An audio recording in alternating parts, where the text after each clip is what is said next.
Hello दोस्तों, welcome to my YouTube channel mister chemistry. तो दोस्तों, आशा है कि आप सबको मेरा पिछला वीडियो में मैंने जो टॉपिक को बताया था, समझाया था, वो आपको अच्छे से समझ आ गया होगा। जो टॉपिक था हाइब्रिडाइजेशन। ठीक है, अगर आपने उस वीडियो को नहीं देखा है तो उस वीडियो का लिंक मैं यहाँ पे आई बटन पे दे दूंगा। ठीक है, चलिए आज का हम टॉपिक, जैसा कि मैंने कहा था पिछले वीडियो में कि मैं आपको अगले टॉपिक में, अगले वीडियो में ये बताऊंगा कि बॉन्ड एंगल क्या होता है और ये कैसे निकाला जाता है। बॉन्ड एंगल निकालने के लिए आपको मेरा पिछला वीडियो देखना पड़ेगा, क्योंकि ये हाइब्रिडाइजेशन पर ही बेस होता है। जब आप किसी दिए हुए कंपाउंड का हाइब्रिडाइजेशन निकाल लोगे तभी आप उसका बॉन्ड एंगल भी निकाल सकते हो। ठीक है, तो चलिए बिना टाइम वेस्ट किए हुए आज हम अपने टॉपिक को शुरू करते हैं। तो आज का हमारा टॉपिक है बॉन्ड एंगल।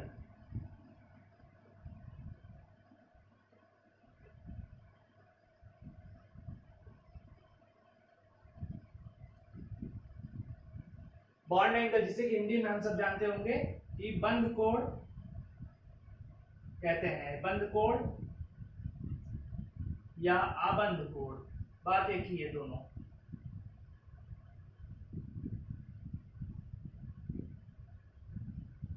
ठीक है, आपके पेपर में बाई चांस अगर बंद कोण पूछता है या फिर अगर आबंद कोण पूछ लेता है तो आपको कंफ्यूज नहीं होना है। अगर आबंद कोण भी आता है तो उसका मतलब भी बंद कोण या फिर बॉन्ड एंगल ही होता है।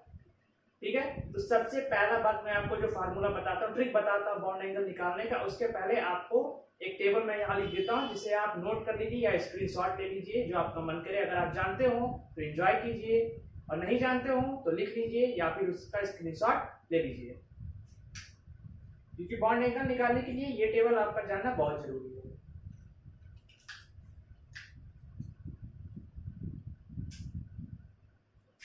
पहले सीधे मैं लिख देता हूँ ये चीज कि आपका हाइब्रिडाइजेशन sp3 आता है, हाइब्रिडाइजेशन sp2 आता है, हाइब्रिडाइजेशन आपका sp आएगा। इसी बेस पे होता है। उसके ऊपर अगर आपका हाइब्रिडाइजेशन sp3d आता है तो वो आपका एक्सेप्शनल कंपाउंड होता है। ठीक है, फिर आपको उसमें वो दूसरे तरीके से उसका हाइब्रिडाइजेशन निकलता है। उसमें आपको उसके बॉन्ड्स को गिनना पड़ेगा, उसका आपको उसमें सिग्मा बॉन्ड, पाई बॉन्ड देख के हाइब्रिडाइजेशन निकालना पड़ेगा। ठीक है, स्ट्रक्चर बना के। तो वो तो बात की बात है, मैं उसे फिर कभी बताऊंगा। आज पहले अपना इस टॉपिक को पूरा किया जाए। तो अगर आपका हाइब्रिडाइजेशन देखिए sp3 निकलता है, अगर हाइब्रिडाइजेशन आपका sp3 निकलता है तो वहां पे आपका जो बॉन्ड एंगल बनेगा वो होगा आपका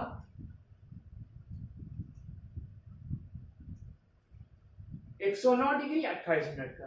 109 डिग्री 28 मिनट का जो बनता है, उसका मतलब क्या आप समझ रहे हो? उसका स्ट्रक्चर आपका बनेगा ऐसे।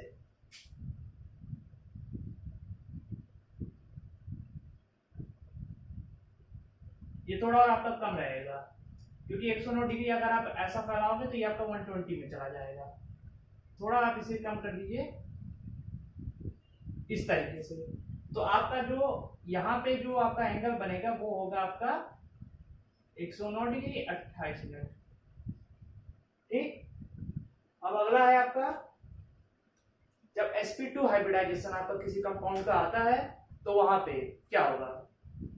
वहां पे आपका जो बॉन्ड एंगल बनेगा वो होगा 120 डिग्री। 120 डिग्री बोले तो आपका ऐसा स्ट्रक्चर बनता है वो ये।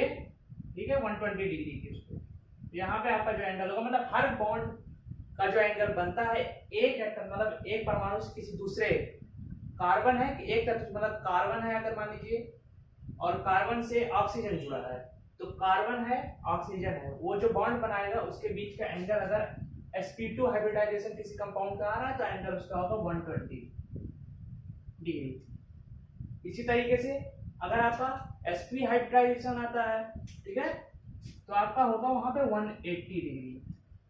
180 डिग्री मतलब तो सभी लोग जानते होंगे कि एकदम जो आपका बनता है बॉन्ड एंगल होगा एकदम सीधा आपका। ये आप अगर नहीं जानते थे तो आप जान गए होंगे, और अगर आप जानते थे तो आप समझ गए होंगे। ठीक है, और नहीं जानते थे तो लिख लीजिए या फिर स्क्रीनशॉट ले लीजिए। आपने स्क्रीनशॉट ले लिया होगा, ठीक है। अब मैं आगे का आपको बताता हूँ। चलिए पहले जानते हैं कि बॉन्ड एंगल होता क्या है, ठीक है। तो बॉन्ड एंगल मान लीजिए हमने दो एटम लेके, मान लीजिए एक ए लिया है आपका, और मान लीजिए अगर आपका कोई कंपाउंड AB2 दिया है तो वो अगर एंगल ऐसा बना रहा है, ए बी ऐसा बनाएगा, यहाँ पे दो बी जुड़ जाएंगे आपका, ठीक है, दो बी जुड़ रहा है आपका, तो इसका मतलब ये जो बॉन्ड है इसका जो आपका एंगल बन रहा है वो आपका 180 डिग्री अगर सीधा बन रहा है तो, ठीक है। लेकिन बॉन्ड एंगल किसे कहते हैं, मान लीजिए ए है और ये दो बॉन्ड से मैंने बी जोड़ दिया, ठीक, तो ये जो एंगल बनेगा यहाँ पे, यही जो एंगल हमारा बनेगा ये इसी को कहते हैं बॉन्ड एंगल, ठीक, यही हमारा होता है बॉन्ड एंगल।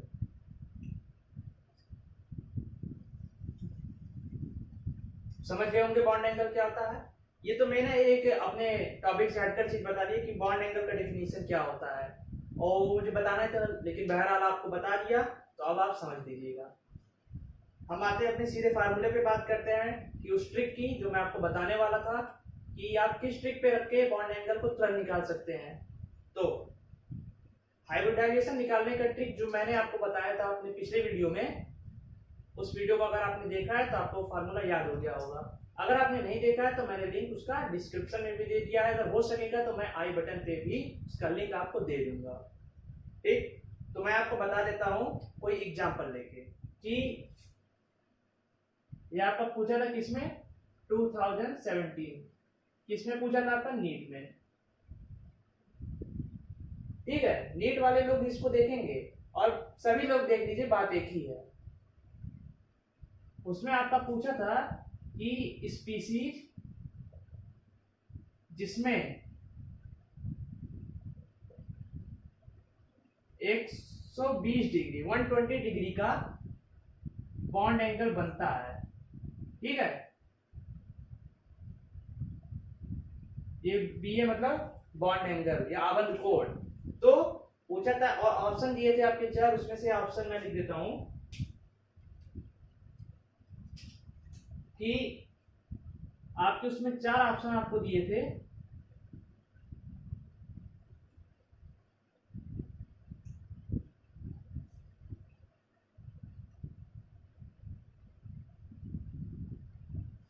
उसमें आपके चार ऑप्शन दिए हुए थे। पहला था PH3, ठीक है, PH3 था, अगला था आपका ClF3, और दो आपके थे NCl3 और BCl3।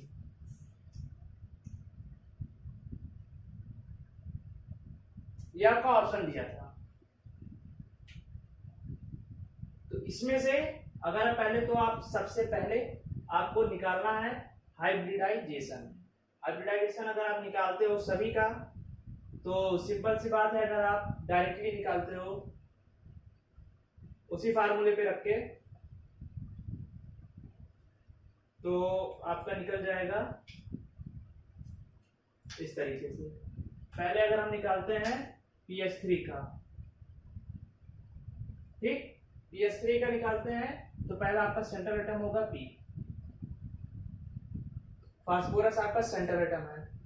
तो पहले तो आप इसका बॉन्ड पेयर जान लो, बॉन्ड पेयर आपका 3 हाइड्रोजन जुड़े हुए हैं तो 3 हो गया। फिर उसके बाद आप लोन पेयर निकालोगे, लोन पेयर का फार्मूला होता है 1/2, और उसके बाद सेंट्रल एटम का जो वैलेंस इलेक्ट्रॉन होते हैं, मतलब बाह्यतम कोष में कितने इलेक्ट्रॉन होंगे, तो फास्फोरस में आपका होगा 5, तो 5 होगा, और उसके बाद माइनस आपको 3 कर देना है, ठीक है।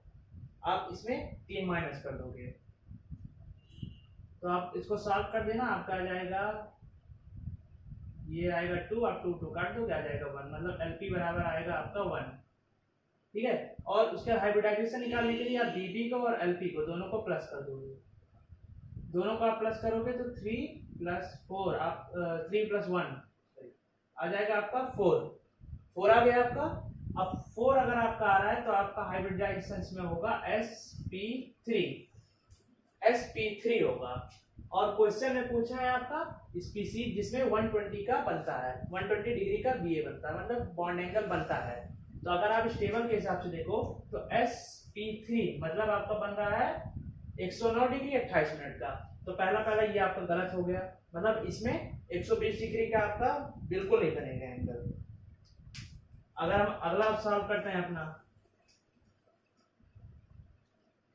अब आते हैं ClF3 पे, ठीक है। इसको सॉल्व करते हैं अगर, तो इसका भी वही उसी तरीके से होगा। बॉन्ड पेयर आपका 3 हो गया, लोन पेयर निकालना है, लोन पेयर का हो जाएगा हाफ, और क्लोरीन के वैलेंस इलेक्ट्रॉन आपके होंगे 7 और फिर -7 3 कर देना, तो हाफ, और यहाँ पे आएगा आपका 4, अभी काट दो 2 आएगा, ठीक है 2। अब ये 3 और प्लस 2 आपका आ जाएगा 5 आया। 5 मतलब आपका क्या होगा, कौन सा हाइब्रिडाइजेशन इसमें होगा, sp3d आ गया ना, एक्सेप्शनल अपना। अब sp3d होगा, अगर आप अभी मानो वो तो एक्सेप्शनल है, इसका दूसरे तरीके से अगर आप निकालते हो तो उसमें हमें इसका बॉन्ड बनाना पड़ेगा, स्ट्रक्चर बना के फिर पाई बॉन्ड और सिग्मा बॉन्ड को उसको काउंट करना पड़ेगा। तो अगर आप यहाँ पे लेते हो तो आप इतना मान के चलो कि अगर sp3d sp3 के बाद ही आएगा, मतलब और इधर आएगा, और sp3 यहाँ आए sp3d आएगा, तो आप मान के चलो कि 109 डिग्री से वो कम ही होगा, जहां तक 109 डिग्री से कम होगा, इसलिए ये तो वैसे मिल गया। आपको इसमें जानने की जरूरत ही नहीं है कि 109 डिग्री से कम है कि ज्यादा है, आपका sp3d आया उस टेबल में नहीं है, सीधा जानो। ये भी गलत है, ऑप्शन है ये भी हमारा गलत ऑप्शन। फिर अगर अगला हम देखते हैं, अगला है NCl3, ठीक है। NCl3 है तो इसका भी उसी तरीके से आप निकालोगे, बॉन्ड पेयर 3, फिर आएगा आपका लोन पेयर तो हाफ, और नाइट्रोजन का होता है बैलेंस इलेक्ट्रॉन कार्बन कोष में आएंगे 5, फिर -3 वही वाला आएगा, इसका आएगा आपका 2 आंसर, सॉरी 1 आएगा, आंसर 1 आएगा। अगर आप सॉल्व करते हो 1/2 मल्टीप्लाई बाई 2 करोगे कट जाएगा, अब आप इसको स्क्वायर कर लोगे आपका आ जाएगा 4, तो 4 वाला वही अपना आएगा हाइब्रिडाइजेशन की sp3, तो ये भी आपका गलत हो गया। अब बाकी बचा A BCl3, तो ये आपका सही ऑप्शन है, इसको आप टिक कर दीजिए क्योंकि एक तो एक सही हो गई मल्टीपल चॉइस क्वेश्चन में। और इसको सॉल्व भी करके आपको दिखा दूं कि BCl3 अगर आप लेते हो तो इसका भी अगर बॉन्ड पेयर आप देखते हो तो 3, फिर आप निकालोगे इसका लोन पेयर आएगा हाफ, फिर बोरान का आते हैं वैलेंस इलेक्ट्रॉन आप लोगे तो आ जाएगा ये 3, और माइनस आप इसमें 3 कर देना तो आएगा ये 0, तो ये आपका हो जाएगा, अगर आप मल्टीप्लाई करोगे तो सिंपल सी बात है 0 मल्टीप्लाई कुछ भी होगा वो आएगा 0, और अगर आप 3 और 0 को आप जोड़ लेना 3 + 0 करोगे तो आएगा आपका आंसर 3 के हिसाब से कौन सा हाइब्रिडाइजेशन होगा, इसमें होगा sp2, और sp2 hybridization is goes to equal bond angle 120 degree. हो गया प्रूफ आपका, आ गया ना, ये आपका सही इसमें आंसर है।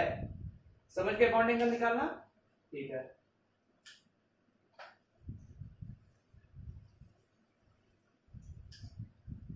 बॉन्ड एंगल निकालना कोई अलग टॉपिक है नहीं, लेकिन इसे अलग इसलिए करना पड़ा क्योंकि ये हाइब्रिडाइजेशन के बाद ही आता है। जब आप हाइब्रिडाइजेशन निकालना जान जाओगे तभी आप बॉन्ड एंगल निकाल सकते हो, नहीं तो आप बॉन्ड एंगल बिल्कुल भी नहीं निकाल पाओगे।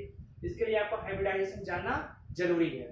अगर आप अभी अगर ये आप नोट कर चुके हो या फिर चलो छोड़ो रहने देते हैं, आगे वीडियो में काम आएगा।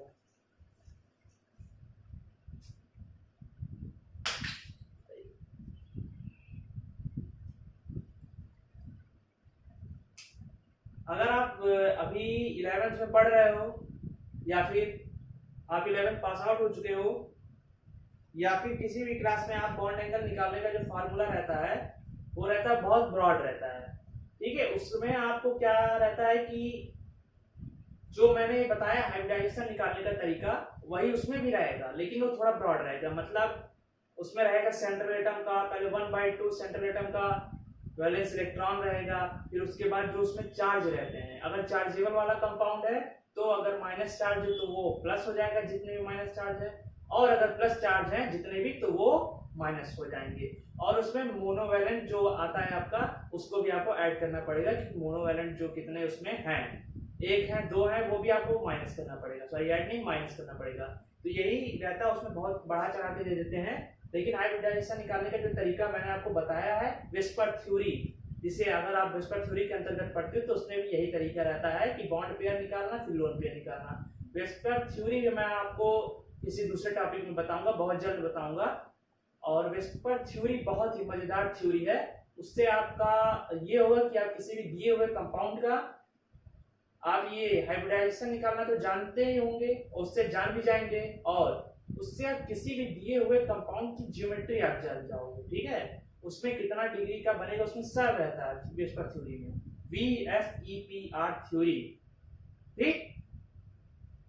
इसका फुल फॉर्म है valence shell electron repulsion theory. तो मैं आपको अगले टॉपिक में बताऊंगा। आपको ये बॉन्ड एंगल वाला अगर समझ आ गया है तो ठीक है, अगर नहीं आया है तो चलिए एक और एग्जांपल लेके आपको समझाने की कोशिश करता हूं। अगर आप लेते हो CCl3, मान लीजिए अगर हम अपने इसमें ले रहे हैं, एक आपको समझाने के लिए एग्जांपल ले रहे हैं CCl3। तो बॉन्ड एंगल निकालना है आपका, तो पहले हाइब्रिडाइजेशन आप निकालोगे इसमें, ठीक है। तो आप सब जानते ही हो, पहला स्टेप है आपका हाइब्रिडाइजेशन निकालना।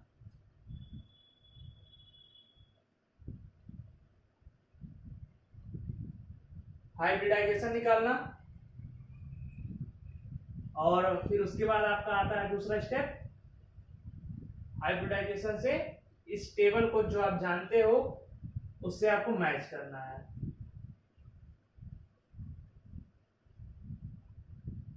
अब इसमें आप मैच करोगे तो आप जान जाओगे किस हाइब्रिडाइजेशन का मतलब कौन सा बॉन्ड एंगल आता है, ठीक है। यही 2 स्टेप मेन होते हैं। तो पहला स्टेप अगर इसका हम लोग निकाल रहे हैं तो पहला स्टेप अपना आएगा हाइब्रिडाइजेशन निकालना है। तो हाइब्रिडाइजेशन निकालने के लिए किसका, CCl3 का हाइब्रिडाइजेशन निकालना है। तो पहले आप बॉन्ड पेयर निकालना आएगा, 3 आएगा बॉन्ड पेयर, ये है अपना। फिर उसके बाद आप निकालोगे इसका लोन पेयर। तो लोन पेयर आप निकालते हो अगर तो फार्मूले से निकाल लो, हाफ और अपना सेंट्रल एटम का वैलेंस इलेक्ट्रॉन होगा जो कि होगा 7, और उसके बाद इसमें से आपको बॉन्ड पेयर को माइनस करना है जो कि है 3। आप इसको अगर माइनस कर दे रहे हो तो सॉल्व कर देना, हाफ और 7 - 3 आएगा आपका 4, आपको कट करना है तो आएगा आपका 2, ठीक है। आपका यहाँ पे आ जाएगा 2, और अब आप बॉन्ड पेयर और लोन पेयर को जोड़ लेना है, ठीक। बॉन्ड पेयर और लोन पेयर जोड़ोगे तो आपका आएगा 3 + 2, 3 + 2 आया, तो मतलब ये आपका आएगा 5, और ये आपका जाएगा हाइब्रिडाइजेशन sp3d। फिर चला गया डी ऑर्बिटल में, ये तो डी ऑर्बिटल में आपका चला गया, तो मान के चलिए कि 109 डिग्री 28 मिनट से ये कम ही होगा, चाहे तो वो आपका 109 डिग्री हो सकता है या फिर और कम हो सकता है, 155 डिग्री हो सकता है, कुछ भी हो सकता है, लेकिन कम होगा। वैसे एक्सेप्शनल जो डी ऑर्बिटल वाले होते हैं वो जल्दी पूछे नहीं जाते हैं, क्योंकि फिर आप उसमें कंफ्यूज हो जाओगे। आपको उसमें स्ट्रक्चर बनाना पड़ेगा, स्ट्रक्चर बनाने के बाद फिर आप उसमें सिग्मा बॉन्ड पाई बॉन्ड को काउंट करोगे, फिर वगैरह वगैरह, बहुत लंबा उसमें चला जाता है। अगर आप कमेंट करते हो या फिर ज्यादा इसके कमेंट आते हैं कि तो मैं इस पर भी वीडियो बनाऊंगा, ठीक है। तो ये आपको समझ आ गया होगा कैसे निकाला जाता है, ठीक है ना। अब देखिए हाइब्रिडाइजेशन का जो मैंने पिछला वीडियो बनाया था वो इनऑर्गेनिक के लिए था। अब मैं ऑर्गेनिक केमिस्ट्री में कैसे हाइब्रिडाइजेशन निकाला जाता है उसके ऊपर अगले टॉपिक में अपना वीडियो बनाऊंगा।